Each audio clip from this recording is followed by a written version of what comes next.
One of the most profound consequences of the internet revolution has been the opportunity for companies to experiment with how they price their products. Nowadays online, it's very easy for companies to differentiate massively between users in terms of what prices they charge the people.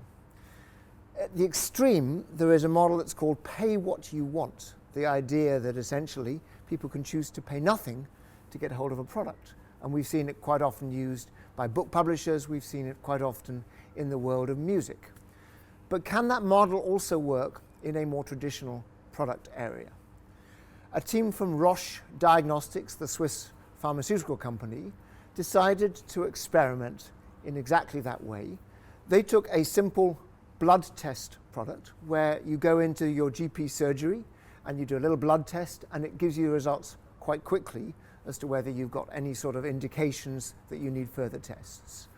That was a product that was not selling very well. They were struggling to get people to actually use it. And they said to themselves, let us try an experiment in a small number of GP surgeries in Germany where essentially the GPs will say, please try this product. At the end of this product, you can choose how much you wish to pay for this, whether you want to pay anything at all.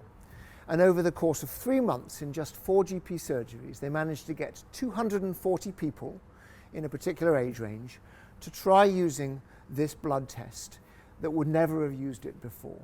The interesting thing is that when you pay what you want to pay, 85% of people actually choose to pay something, about €7 on average, and 15% paid nothing. Of the 240 people who did the test, about 10% of them actually had some sort of irregularities in the test that required further testing. These are people who might not otherwise have been tested. So for Roche, this was a very big success because it allowed them to trial and use a product and get into marketing a product which otherwise perhaps would not have been used. So how can you apply this example to your industry? Well, think about the different models of pricing that we see in the internet world today. If you buy a game, you typically have a free base model that you can just play with for free, and then you have to pay for the value-added services on top.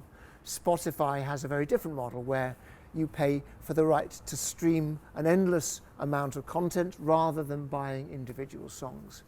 Take each of these models and say to yourself, how would this model apply in the food industry, in the pharmaceutical industry, in the car industry? There's all sorts of creative ways that we can take digital product pricing strategies and apply them to your industry.